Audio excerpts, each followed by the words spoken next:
வணக்கம். இந்த தேர்தல்ல ஒரு மிகப்பெரிய மாற்றம். அது அரசியல்ல மாற்றம் இல்ல.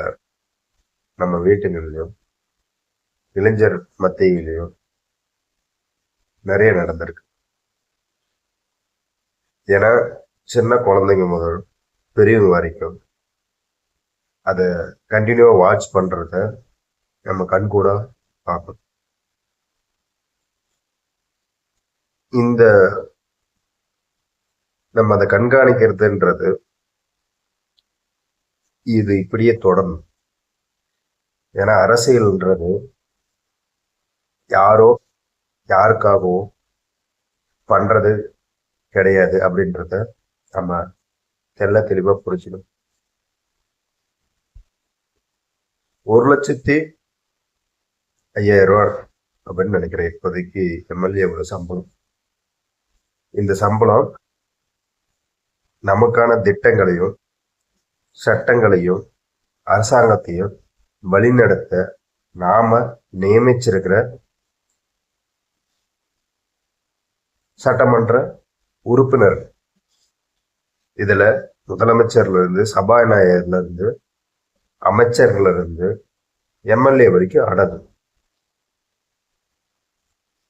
இவங்களுக்கு நாம சம்பளம் கொடுத்து நமக்கான மேம்பாட்டை உருவாக்கதான் நாம நியமிச்சிருக்கோம் ஓட்டு போட்டு.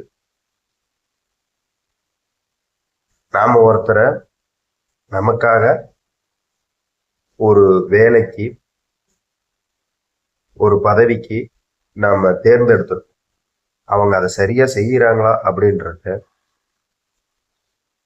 அட்லீஸ்ட் அவங்க பதவி காலம் முடிகிற வரைக்குமாவது நம்ம கண்காணிக்கணும், ஃபாலோ பண்ணணும்.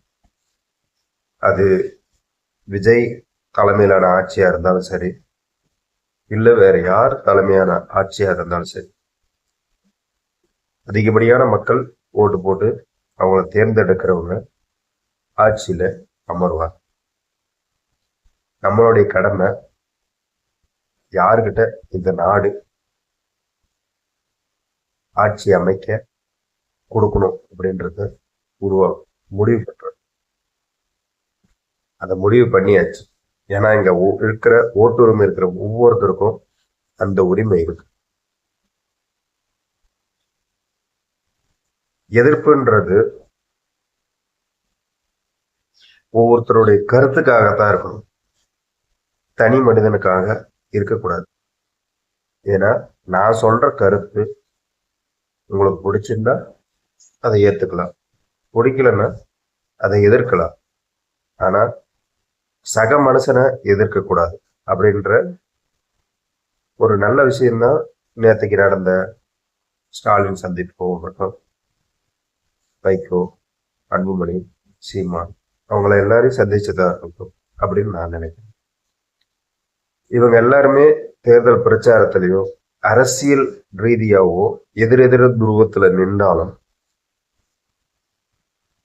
சக தலைவர் சக அரசியல்வாதிக அப்படின்ற கோணத்துல அவங்க பரஸ்பரம் அன்பு காட்டுறதும் அது பாராட்டப்பட வேண்டிய விஷயம்.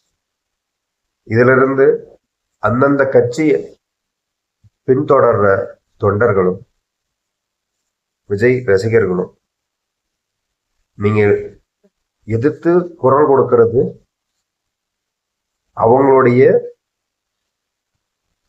கருத்துக்காக மட்டும்தான் தெரிஞ்சுக்கணும். தனி மனித விரோதங்களை வளர்த்துக்க கூடாது. ஆக்கப்பூர்வமான அரசியலை முன்னெடுப்போம்.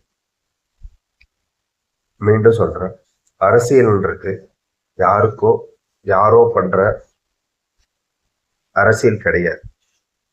அவங்க எடுக்கிற சின்ன சின்ன முடிவும் நம்மளை மறைமுகமாவோ அல்லது நேரடியாவோ நம்மளை பாதிக்குது. நல்லது செஞ்சாங்கன்னா அந்த நல்லது நமக்கு வருது. 200 யூனிட் ஃப்ரீன்றது அடுத்த மாசத்துல வந்துடுது இல்ல. 1000 ரூபாய் மாசம்ன்றது போன ஆட்சியில வந்துச்சு இல்ல. அந்த மாதிரி நல்லதா இருந்தாலும் கெட்டதா இருந்தாலும் அது நம்ம கிட்ட வரும். அதனால ஃபாலோ பண்ணும். நன்றி. வணக்கம்.